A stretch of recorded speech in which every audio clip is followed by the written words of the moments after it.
Le détroit d'Ormuz est bloqué pour les navires non iraniens, les navires des monarchies arabes du Golfe Persique, mais des navires iraniens, mais aussi des navires chinois, par exemple, ou japonais, sont autorisés par l'Iran à traverser ce détroit en payant une taxe et en prenant les itinéraires fixés par l'Iran. Et il y a eu donc hier des navires chinois, mais aussi japonais. Les Sud-Coréens sont également en négociation avec l'Iran pour faire passer 26 navires sud-coréens qui sont bloqués dans le détroit d'Ormuz. Mais il y a aussi donc d'autres moyens pour l'Iran d'exporter ces produits ou d'importer des produits, puisque le Pakistan, voisin de l'Iran, a autorisé l'ouverture de 6 points à la frontière.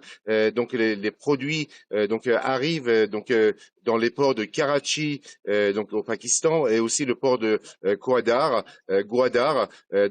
tout près de la frontière iranienne, et de là sont acheminés par camion vers l'Iran ou dans le sens inverse. Ce sont des produits iraniens qui traversent la frontière pakistanaise pour aller être chargés dans des navires dans ces deux ports pakistanais. Il y a actuellement 6000 camions qui sont mobilisés sur ces routes entre les deux pays, ce qui permet à l'Iran de contourner ce blocus américain imposé contre les ports iraniens.